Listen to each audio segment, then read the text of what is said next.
des choses liées au sacerdoce.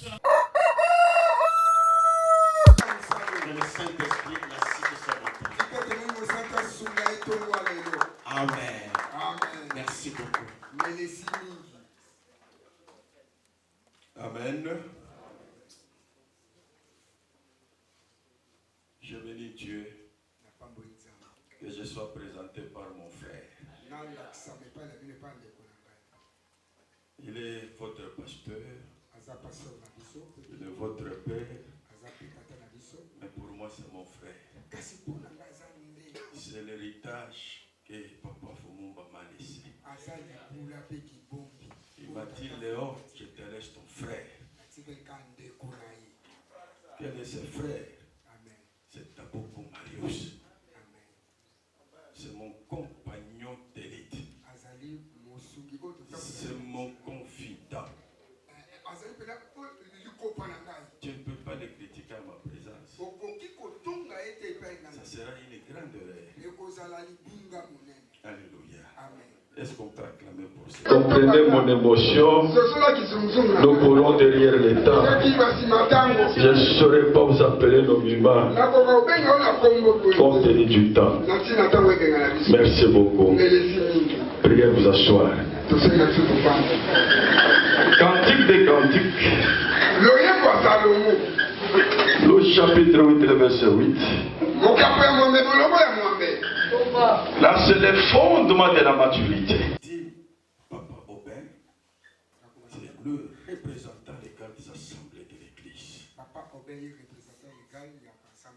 C'est lui qui a succédé le docteur Fumumba. Est-ce qu'on peut acclamer pour la présence de notre Père? C'est notre Père. Il est la colonne. Il donne l'image de la communauté des assemblées de l'Église et de l'Église corps du Christ. Amen, amen. Nous sommes reconnaissants de toutes les contributions que les assemblées de l'Église ont faites. J'aimerais qu'on puisse honorer la présence du patriarche, le révérend Lema Diamonique. Ce sont des papas qui donnent et qui redonnent l'image à ce mouvement de la maturité.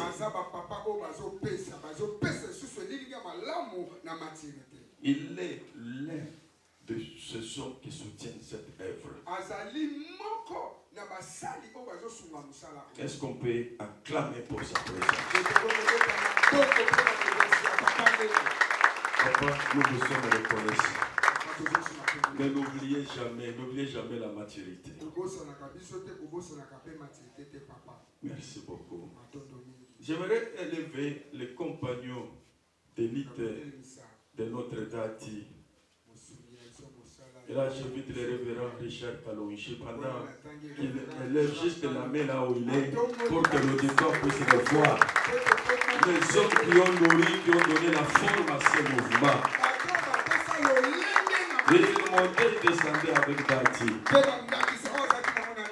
Nous vous sommes reconnaissants, papa. Il y a un homme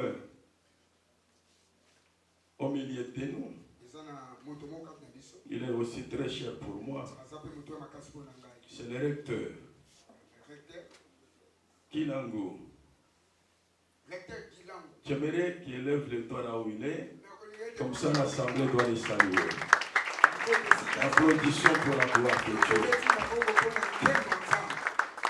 Aux uns et aux autres, nous vous exprimons notre gratitude.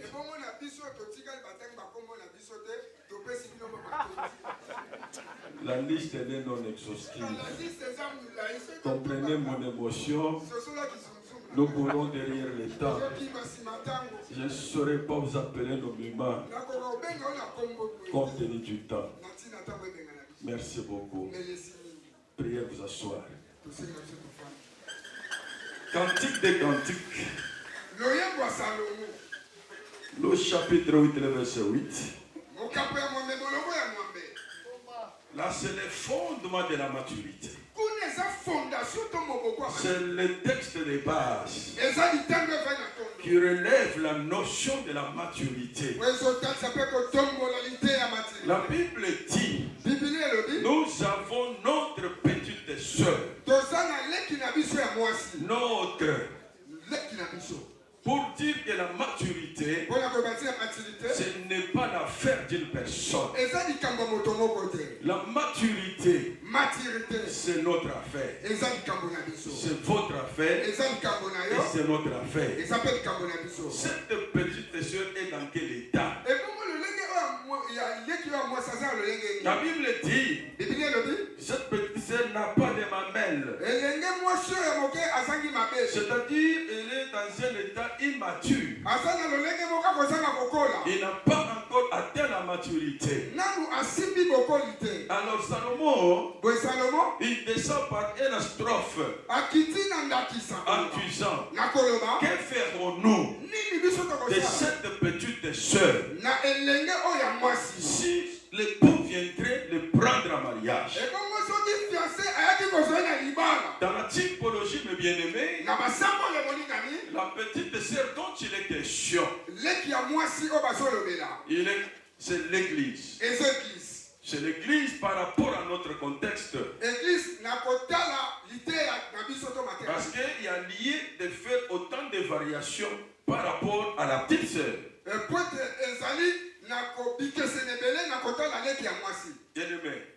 Même à la manière des hommes, pour se rendre compte que telle fille a grandi, c'est lorsqu'on voit l'élargissement de son thorax. Voyez l'éruption des seins. Ce sont des signes physiques, des signes visibles qui attestent que cette fille a atteint la maturité. C'est comme cela que vous verrez les hommes courir derrière lui pour lui tendre la main. Voilà, mes bien-aimés. La conférence, confirmant départ, son cycle, a pour objectif de chercher des voies et moyens. Il a pour objectif de chercher quelle nourriture à dispenser par rapport à son temps pour doter cette fille de toutes les capacités possibles, toutes les facultés pouvant l'amener à la maturité. Parce qu'on ne peut pas prétendre parler de l'enlèvement de l'église lorsque celle-ci n'a pas encore atteint la stature parfaite de Dieu. C'est-à-dire la maturité. Voilà pourquoi même la cohorte, ou le cortège, qui est allé enterrer Jacob, était constitué qu'avec des hommes matures. Il n'y avait que des grands. Il n'y avait pas de petits enfants. Bien-aimés dans le Seigneur, l'église qui sera enlevée, c'est cette église qui est bien enseignée. Cette église à qui on a doté les facultés pour qu'elle puisse s'épanouir, qu'elle devienne sans tâche, rien de semblable en vue de son enlèvement. Voilà notre préoccupation. Voilà le pourquoi de l'existence de cette conférence. Alors pour cette édition, nous avions compris, après avoir guetté à gauche et à droite, de part et d'autre, le mouvement qui souffle et qui agite l'église, le monde des inspirations, la dissimulation, la séduction et les choses semblables qui secouent l'église aujourd'hui. Raison pour laquelle nous avons opté pour interpréter l'un des écrits de notre Père que nous avons intitulé le degré de la spiritualité. Gloire soit rendue à Dieu pour tous mes prédécesseurs, tous ceux qui nous m'ont devancé devant cette échelle et qui nous ont ramenés dans le seuil de la spiritualité. Alors présentement, nous allons parler de la spiritualité comparée au trône de Salomon et à l'échelle de Jacob. La spiritualité comparée au trône de Salomon et à l'échelle de Jacob. Bien-aimés dans le Seigneur, nous avons conçu un petit plan d'exposition. Premièrement, c'est la définition des concepts. Nous n'allons pas encore nous atteler là-bas parce que ça a été déjà défini. Deuxièmement, nous allons parler de Cana, cage prophétique de la vraie spiritualité. Cana, cage prophétique de la vraie spiritualité. Troisièmement, nous allons parler de la spiritualité dans l'approche avec le trône de Salomon. Le quatrième point, ça sera l'approche de la spiritualité par rapport à l'échelle de Jacob. Et nous allons atterrir par une petite conclusion. Amen. Amen. S'agissant du premier point, le degré de la spiritualité, nous avons des concepts clés là-bas. C'est le degré et puis la spiritualité. Par degré, nous voyons les niveaux. Nous voyons un point élevé par rapport à notre point. Par degré, on peut parler de la marche vers la perfection. Plus on monte, chaque montée exprime un degré.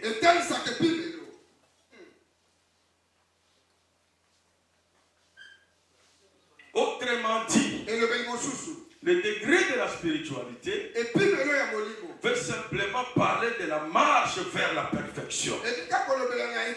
Parce que c'est là le point culminant. C'est là le point d'atterrissage.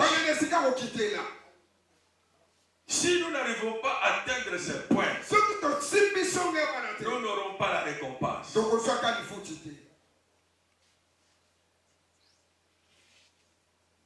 Quant à la spiritualité, c'est tout ce qui rêve un caractère spirituel. Donc la nature de ce qui est spirituel. Mais la Bible dit que notre Dieu est esprit. Pour dire que la nature de Dieu, il est esprit. Si on doit parler de la vraie spiritualité, ça doit être dans le Seigneur. Et non pas en dehors de Jésus-Christ. Mais ce qui est vrai, c'est quoi? Tout ce qui est spirituel ne sont pas invisibles. Il y a certaines choses qui relèvent de la religion ou de l'église, mais qui sont spirituelles. Je vais évoquer l'exemple des offrandes, par exemple. Les offrandes sont-elles spirituelles, oui ou non? Hein? Les offrandes Chaque jour, on vient à peine de prélever les offrandes. Ces offrandes-là sont-elles spirituelles ou non?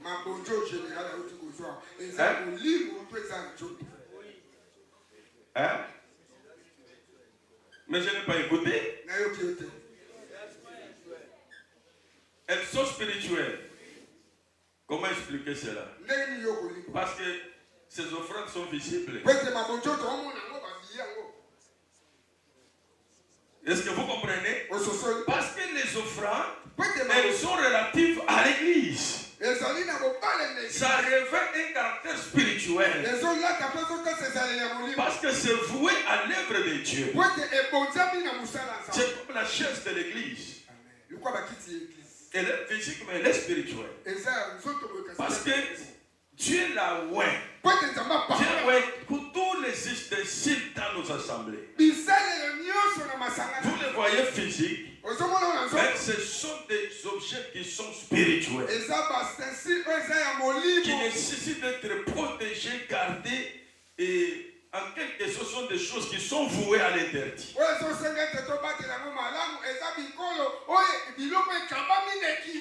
Amen. En réalité, lorsque nous parlons du degré de la spiritualité, par rapport à nous les chrétiens, là nous voyons les sacerdoces royales. Parce que c'est là où il y a les choses spirituelles. C'est là où nous trouvons la spiritualité. Et non pas dans les sacerdoces lévitiques. Ces sacerdoces étaient vraiment établis sur des bases terrestres. Il n'y avait rien de spiritualité dans les sacerdoces lévitiques. Bien qu'il y avait une pensée spirituelle, mais cela ne pouvait être révélé qu'au temps du sacerdoce royal. Alléluia. Vous allez remarquer que dans les sacerdoces lévitiques, on devait se servir de l'huile physique pour oindre, consacrer un nouveau sacrificateur qui devait entrer dans la sacrificature. Mais ce qui n'est pas le cas dans la grâce. La Bible dit, les sacerdoces étant changés, il y a eu nécessairement le changement de la loi. C'est comme cela quand Jésus est arrivé. Lui n'a pas pu utiliser l'huile physique. Mais Jésus dit, l'Esprit du Seigneur est sur moi. Car il m'a oint. Alléluia. Amen. Le Seigneur n'utilise plus l'huile physique. La loi a changé. Ce qui était physique est remplacé par ce qui est spirituel. Donc lorsque nous regardons l'huile, c'est ça l'esprit. C'est l'esprit qui a oint Jésus. Voilà la spiritualité ou la vraie spiritualité. L'origine de la vraie spiritualité, c'est là-bas. Parce que la spiritualité, de par ses origines, ça remonte depuis les temps anciens, au jour de l'éternité, là où Dieu incarnait lui-même seul la vraie spiritualité. Pour que ce Dieu-là soit reconnu comme Dieu, il devait déchirer l'éternité et se refléter dans la création. Nous le voyons dans la création, Dieu qui commence à créer toutes les choses par sa parole. Ça, c'est la vraie spiritualité. Il a appelé toutes les choses à l'existence par sa parole. Bien-aimé dans le Seigneur, Dieu, après avoir créé, il commence à chercher un vase dans lequel il devait déverser sa spiritualité. pour relever son travail, la continuité de son travail. Ces vases-là, c'est Adam. Nous sommes dans Genèse chapitre 2, le verset 7. Bien aimé dans le Seigneur. Ce verset nous dit, Dieu, après avoir formé l'homme de la poussière de la terre, il souffla dans ses narines un souffle de vie, et la masse de terre est devenue une âme vivante. Et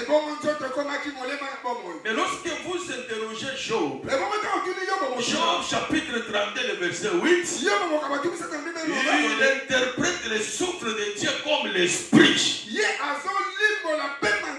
En réalité, dans l'homme, c'est l'esprit de Dieu qui le fait vivre.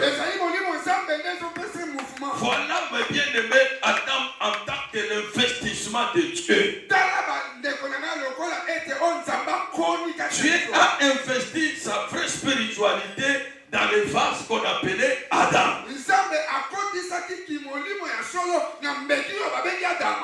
mes bien-aimés, Dieu au 6e jour, il a travaillé comme un potier. Comme vous le savez mieux que moi, le potier, quand tu travailles, c'est pour présenter son ouvrage. Or, l'ouvrage de Dieu au 6e jour, c'était Adam. En tant que vase, Dieu a investi son trésor, sa vraie spiritualité dans Adam. C'est cela qui donnait à Adam la capacité de nommer même les animaux. Chaque animal par son nom. Pendant que Adam nommait chaque animal par son nom, Dieu était content. Dieu se réjouissait. Et Dieu applaudissait là au ciel. Mais une question me vient à l'esprit. Tous les noms des animaux là étaient cachés dans le cœur de Dieu. Étaient cachés dans le cœur de Dieu. Mais qui avait révélé à Adam le secret qui était dans le cœur de Dieu? Il se met à nommer et Dieu se réjouissait. Dieu l'a acclamé au ciel. C'est parce que Adam était devenu à l'image et à la ressemblance de Dieu à cause de la présence de la vraie spiritualité en lui. Alléluia. Nous sommes en train de marcher dans la Bible. Paul dit à Timothée, Paul dit dans 2 Timothée chapitre 2, le verset 20 à 21, que dans une grande maison, il n'y a pas seulement des vases de terre, il n'y a pas seulement des vases de bois, les vases de l'usage vil, mais il y a aussi les vases d'honneur, il y a les vases d'argent. Mais si quelqu'un se conserve pur, si un ministre de Dieu se garde pur, en se préservant de ces choses, il devient un vase d'honneur, sanctifié, utile à son maître et propre à toutes les bonnes œuvres. Par là, nous comprenons que les vases symbolise soit l'homme ou tout un peuple. Pourquoi Paul dans 2 Corinthiens, le verset 4, 2 Corinthiens chapitre 4, verset 7, Paul dit ceci: dans ce vase de terre, Dieu a caché son trésor. Il a caché sa richesse. Quelle est cette richesse que Dieu a cachée dans le ministre de Dieu que nous sommes? Si ce n'est que la vraie spiritualité. Nous sommes des vases de terre. Mais dans ces vases de terre, Dieu a caché le ministère. Dieu a caché son esprit. Il a donné le don de l'esprit. Bien aimé dans le Seigneur. Ce qui nous revient, c'est quoi? Pour bien monter sur les escaliers, arriver au sommet, il faut savoir s'abstenir de certaines choses dans cette marche spirituelle. Il faut savoir s'éloigner de chaque chose, de certaines choses. Tout est permis, mais tout n'est pas utile pour un ministre de la parole. Tout est permis, mais tout n'édifie pas. Il y a certaines choses qui sont en antagonisme avec la vraie spiritualité, pour lesquelles, en tant qu'homme de Dieu, la spiritualité est disponible pour tout homme de Dieu, tout enfant de Dieu. Mais le problème, c'est le comportement du vase. C'est l'attitude du vase. Comment nous comportons-nous face à cette grande richesse que Dieu a investie en nous? Si aujourd'hui nous avons la capacité d'interpréter les Écritures, c'est grâce à la présence de cette vraie spiritualité. Alléluia. Amen. Amen. C'est très important. Vous êtes un investissement de Dieu. Quand je prends Timothée chapitre 6 verset 20, je vois Paul, il dit à Timothée, garde les dépôts que tu as. C'était quel type de dépôt? C'était pas le pain de Bécatif. Non. Paul était toute une cage. C'est-à-dire un dépôt où on devait trouver l'abondance de la vraie spiritualité. C'est dans l'homme de Dieu. Nous sommes regardés comme des dépôts. Dieu a enfoui des trésors en nous. L'immunité relève de la spiritualité. La grâce relève de la spiritualité. Les dons spirituels relèvent de la spiritualité. Toutes ces choses forment en tout la vraie spiritualité pour lesquelles nous devons chérir. Nous devons chérir. Alléluia. Amen, amen. J'aborde le deuxième point. Cana, cache de la vraie spiritualité. Vous savez, mes bien-aimés, nous sommes dans Nombre chapitre 13. Si vous prenez le verset du 7, là, Moïse, Dieu dit à Moïse, envoie les 12 espions d'aller explorer le pays du Canaan. Et là, Moïse leur dit, montez ici par le midi et vous monterez. Par là, moi je comprends que le pays de Canaan était regardé comme une montagne. Montez ici par le midi et vous monterez à la montagne. C'est-à-dire, le Canaan était toute une montagne. Il fallait qu'il y ait une échelle sur laquelle les espions devaient monter degré par degré pour atteindre la montagne. Bien-aimés dans le Seigneur, ceci voudrait simplement dire que dans l'exercice de notre ministère, il y a des degrés de la spiritualité. Il y a des degrés. Il y a des degrés, mes bien-aimés. Nous n'avons pas tous les mêmes degrés de spiritualité. Les degrés de spiritualité varient d'une personne à une autre. Et cela en fonction d'abord de ton appel. Deuxièmement, de la mission. Et troisièmement, de la grâce que Dieu a investi en toi. Et vous allez voir que dans votre marche spirituelle, vous n'aurez pas les mêmes épreuves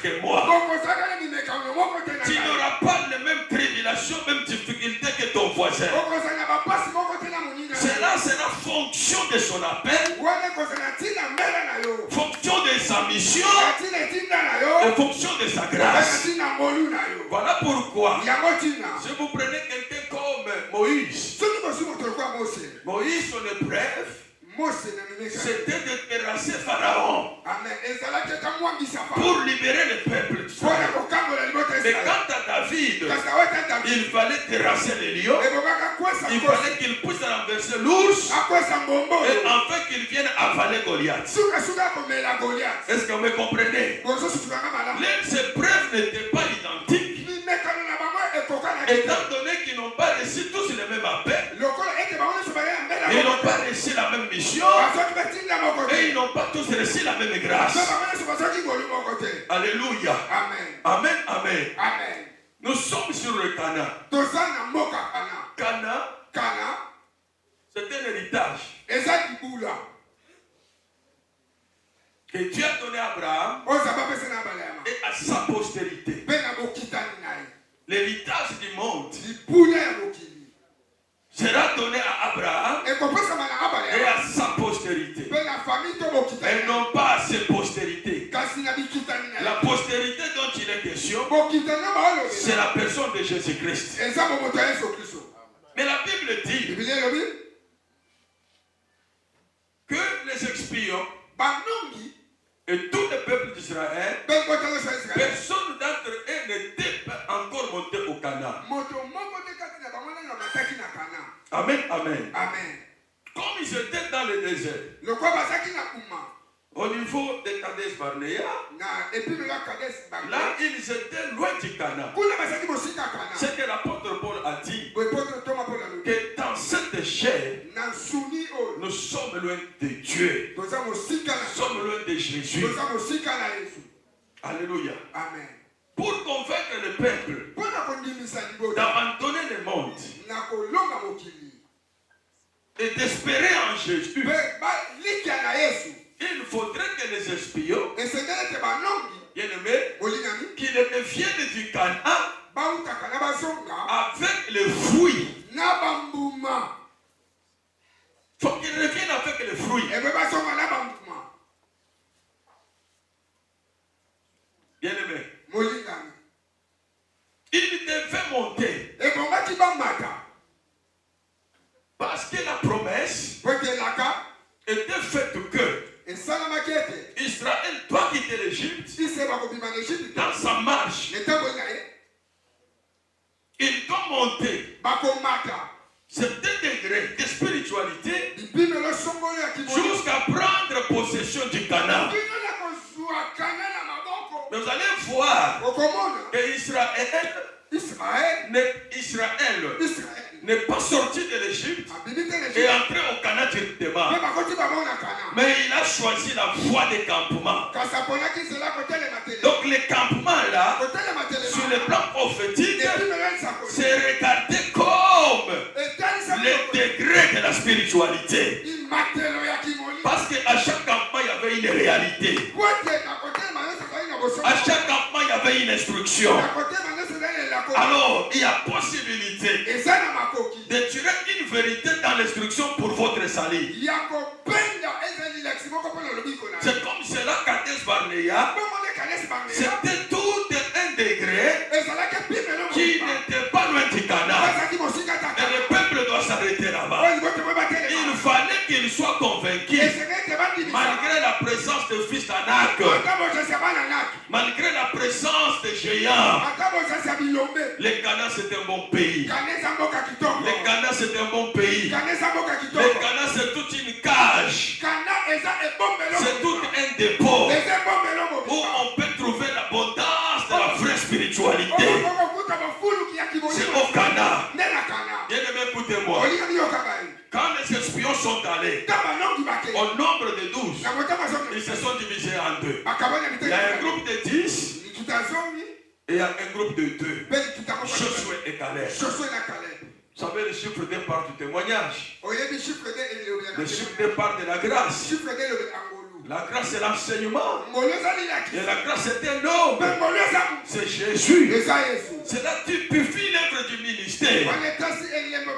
Voilà pourquoi les rapports que Josué Caleb a ramené à Moïse et son père, avait encouragé, avait fortifié le peuple, avait donné de la force pour que le peuple s'élève du désert pour aller au Canaan. Donc, bien aimé, celui qui est investi de la vraie spiritualité, un vrai ministre de Dieu, sa prédication n'est pas là pour décourager les peuples. Sa prédication n'est pas là pour condamner les peuples. Mais lui est là que pour encourager. Il est là le jardin comme une maison.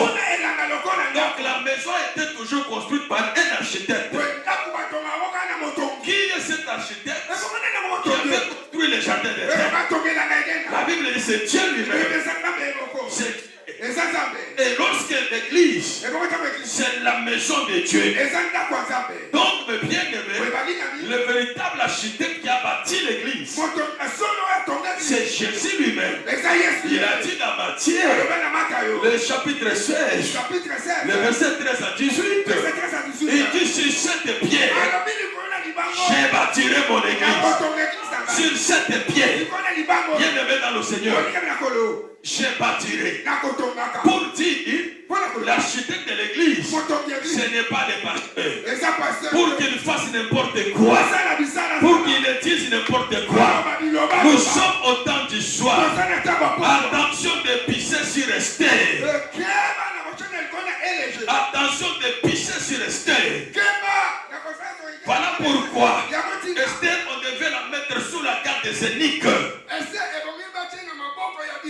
Si la garde des eunuques est dans le Seigneur, ne soyons pas des ambassadeurs du diable, des porte-parole du diable. Nous sommes des porte-parole du ciel. Nous reportons l'évangile que Dieu nous a donné depuis Canaan. C'est ce que nous devons répercuter pour la formation des enfants de Dieu.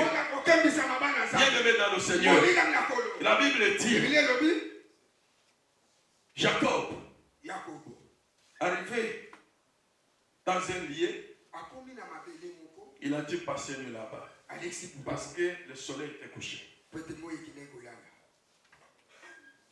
Il prend une pierre, il a fait son cheveu. Pendant qu'il dormait, le ciel s'ouvre. Il voit les chaînes. Bien-aimé dans le Seigneur. Avant que Jacob dorme, le ciel n'était pas ouvert. Le ciel était fermé. Le ciel attendait que Jacob dorme. Mais qui est Jacob? C'est tout un soleil. Si vous prenez Genèse 37, Joseph dans son songe, il nous révèle Jacob, le père, comme le soleil. Or, dans la création, il n'y a qu'un seul soleil. On n'a pas de soleil dans la création. Donc Joseph, il était tout un soleil. Lorsque Jacob marchait, il était là, il signifiait la levée du soleil. Mais Jacob qui se couche parle de la mort ou bien du coucher du soleil. Or, le véritable soleil, c'est la personne de Jésus-Christ. Parler de Jacob qui s'endormit fait simplement relever l'œuvre de la croix. Donc, avant que Jésus ne meure, le ciel était fermé. Il fallait constater le sacrifice de Dieu à la croix pour que le ciel vous soit ouvert. Jacob lui-même ne savait pas qu'il était à Bethel. Il ne savait pas qu'il était à Bethel. Quand le ciel s'est ouvert, il a vu le mouvement des anges.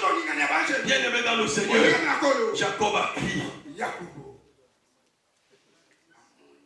Jacob a crié. Et là, il expliquait. Jean chapitre 1er, verset 51. Et dit à Nathanaël, Jésus dit à Nathanaël, désormais, tu dois voir les ciels s'ouvrirent et les anges montaient et descendaient sur le Fils de l'homme. Le Fils de l'homme, c'est-à-dire le véritable échelle, le médiateur de la nouvelle alliance. C'est Jésus-Christ, c'est lui qui incarne la vraie spiritualité. Quand tu es avec Jésus, tu dois graviter les échelons. Mais n'oubliez pas l'approche de la spiritualité par rapport au trône de Salomon. Il y a des choses qu'il faut dire là. J'aimerais attendre. La Bible dit dans 1 Roi, chapitre 1er, chapitre 10, à partir du verset 18 jusqu'au verset 20. 1 Roi, chapitre 10, verset 1er, verset 18 jusqu'à 20. 1 Roi 10, 18 à 20. La Bible dit ceci. Salomon fit un trône d'ivoire, un grand trône d'ivoire. Salomon a salikiti munene ya pemba njoko. Un grand trône d'ivoire. Le pemba njoko. Il le couvrit de l'or pire. Afiliki amona wolo ya siki siki. Et ce trône-là avait 6 degrés. Et bongo ngwende wana ezaki na misanda mito. 6 degrés. Mitoba. Sa partie intérieure était arrondie par derrière. Et il y avait des bras de part et d'autre du siège.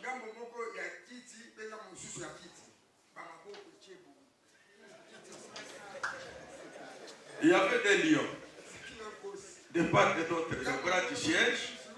Et ensuite de 12 lions étaient de part et d'autre de chaque escalier. Et écoutez-moi. Salomon comme juge, il avait des choses dans son cœur. Il vient pour juger, mais il ne savait pas comment parler. Parce que la bouche était fermée. Pendant tout le temps que Salomon montait les escaliers, le peuple voyait que le dos. Salomon montrait que le dos au peuple. Pour parler de Dieu dans la loi. Dieu dans la loi, il a marché avec son peuple. Mais il n'a pas ouvert sa bouche. Il n'a pas parlé. Il est resté fermé. Pourquoi? Parce qu'il était debout. C'est la position debout. Il faut attendre la position assise. Donc Salomon comme prophète, quand il parlait de ces choses, il était en train d'expliquer des temps prophétiques. Il y a un temps de la loi, il y a un temps de la grâce. Parce que ce trône avait une marche-pied. 6 degrés.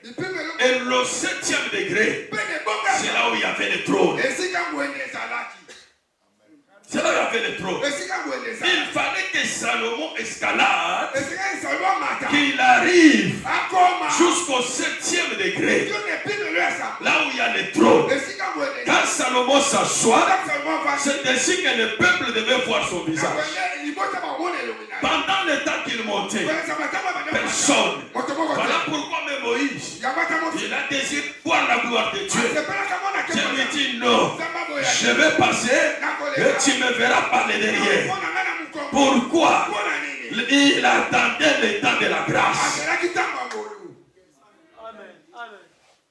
C'est là où moi je dis, pendant tout ce temps de la loi, il n'y avait pas de salut. Il n'y avait pas de salut. Parce que le salut, c'est voir la face de Dieu.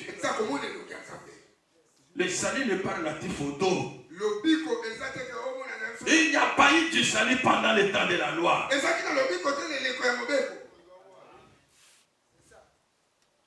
C'est Jésus qui a amené le salut. Lui, le véritable Salomon. Il fallait arriver au 7e degré. Quand Salomon s'assoit, à ce moment-là, le peuple regarde le visage. Quel donnait le visage de Salomon au peuple? Proverbe chapitre 20, verset 10. La Bible dit ceci. Le roi assis sur le trône de justice C'est quel type de roi? C'est Salomon qui est sur son trône d'ivoire. Parce que l'ivoire a la couleur blanche. Et la couleur blanche parle de la justice. Alléluia. Donc c'était le trône de justice. C'est sur ce trône que le roi devait rendre procès ou rendre justice à son peuple. Tout le temps qu'on a posé des questions, il avait toutes ces questions dans son cœur. Il fallait qu'il s'assied pour qu'il ouvre la bouche et qu'il commence à donner des solutions aux besoins des peuples. Ou si son trône de justice. Bien aimé. Donc Proverbe dit, le roi assis sur son trône, il dissipe tout mal par son regard. Il dissipe tout mal par son visage. Pour dire, bien aimé, que le visage du roi ou le visage de Dieu n'est rien d'autre que la grâce. Donc c'est le temps où Dieu fait grâce à son peuple. C'est le temps où Dieu commence à pardonner son peuple. En d'autres termes, Dieu fait l'expiation. Il est en train d'expier le péché de son peuple. Bien aimé, c'est ce que Nombre 6, le verset 23 à 26 dit que la face de Dieu, c'est la grâce, c'est l'enseignement. C'est par l'enseignement que vous pouvez amener les enfants de Dieu à la repentance. Les enfants de Dieu à la conversion. Bien-aimés dans le Seigneur, nous voulons atterrir pour dire que le trône était fait d'ivoire pour montrer seulement la grandeur. La grandeur de l'éléphant, c'est la grandeur de la récompense que Dieu nous réserve. Réserve à tous celui qui compte garder l'abondance de la spiritualité dans l'exercice de son ministère. Il n'y a pas seulement la gloire, il y a aussi des épreuves. Que les lions ne symbolisaient pas seulement les épreuves. Les lions c'était aussi le symbole de la force, de la puissance. La force et la puissance. Aujourd'hui, la Bible dit que nous sommes de Dieu. Cause de la, nous sommes de Dieu. Voilà. Mais nous mourons comme des hommes. Savez-vous pourquoi? Parce qu'on a perdu la véritable spiritualité et nous sommes faibles dans les combats spirituels. Nous sommes faibles. Bien aimés, nous sommes faibles. Nous sommes de Dieu à cause de l'abondance de la spiritualité. Mais par rapport au combat, nous mourons comme des hommes pour avoir perdu la puissance et la force dans l'exercice de notre ministère. Bien-aimés dans le Seigneur, nous devons revenir. Nous devons revenir au fondement. Nous devons restaurer le fondement apostolique. Bien-aimés, les 12 lions qui étaient de part et d'autre du trône, ils symbolisent aussi les 12 tribus d'Israël. 12 tribus d'Israël. Donc ce n'est pas seulement Judas qui était le lion. Dan était aussi le lion. Gad était un lion. Tout comme tous les autres enfants d'Israël, c'était des lions. Chaque tribu était représentée par un lion. Voilà pourquoi ils étaient puissants et forts dans l'exercice de leur ministère. Et ils remportaient toujours dans chaque bataille. Parce qu'ils étaient des lions. Les lions, c'est les rois des animaux qui ne reculent pas devant les épreuves, devant la tribulation, devant les échecs. Non! Non, mais bien-aimés, nous devons marcher. Nous devons vraiment incarner la force et la puissance. Les démons, c'est une réalité. Ils existent. Mais ce n'est pas une fatalité. Bien-aimés, pour conclure, vous allez comprendre avec moi que le degré de spiritualité dans la personne de Jésus était incomparable, inégalable, avec aucune créature de la création visible ou de la création écrite. Quand Jésus est arrivé, il a trouvé les scribes, il a trouvé les pharisiens, il a trouvé les docteurs de la loi. Mais qu'est-ce qui les différencie avec ces gens? La spiritualité de Jésus était tellement différente de la spiritualité de tous ces prédicateurs de Moïse. Ils prêchaient de bonnes choses, mais sans puissance, sans démonstration de la force. Mais quand Jésus est arrivé, non seulement il avait des discours, mais il y avait aussi la démonstration de la puissance de Dieu. Parce que Acte dit que Dieu a oint des forces et de puissance, Jésus-Christ, qui allait de lieu en lieu, qui chassait les démons, guérissait les malades, et il faisait le bien à tous ceux qui étaient dans la prise du malin. Mais malgré cette spiritualité, nous n'avons pas vu Jésus croiser les bras. Toute la nuit, Jésus était en prière. Toute la nuit, Jésus était dans les montagnes, en train de prier. Voilà mes bien-aimés, ceux qui ont augmenté de plus en plus le degré de spiritualité en Jésus-Christ. C'est là qui les différencie avec les pharisiens, avec les scribes et les docteurs de la loi. Bien-aimés, un jour, les Sanhédriens qui se réunissent pour l'arrêter, qui va drainer toute la foule, nos pays seront vraiment en danger. Ils envoient les huissiers pour aller les prendre. L'erreur que les huissiers avaient faite, c'était de lui donner l'oreille. Attention, ne prêtez pas votre oreille à n'importe qui. La séduction du matin, c'est la même en ce temps du soir. Nous devons écouter que la parole de Christ. N'écoutez pas n'importe quoi. La Bible dit ceci. Quand les huissiers l'ont prêté l'oreille, ils se sont dit jamais. L'homme a parlé comme cet homme. Jamais. Ça, c'est une nouvelle doctrine. Jamais ici en Israël qu'un homme puisse parler comme cet homme. Alléluia. Ils sont rentrés.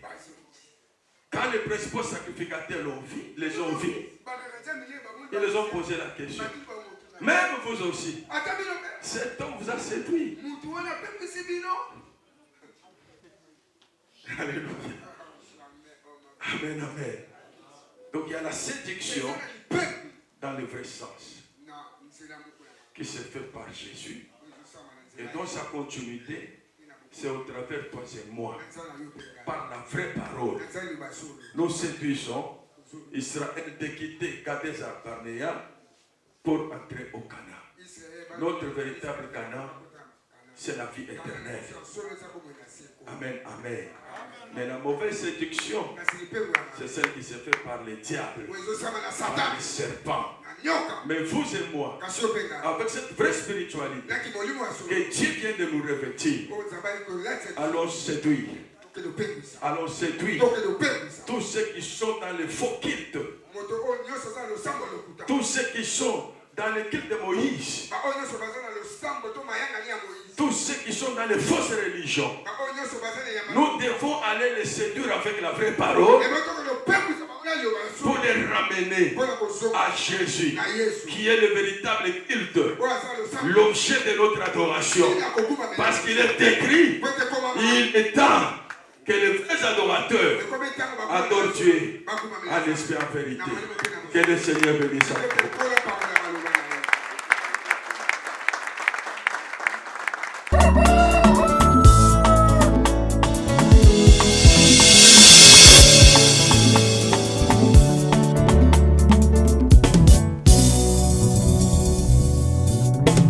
De comprendre beaucoup de choses liées au sacerdoce.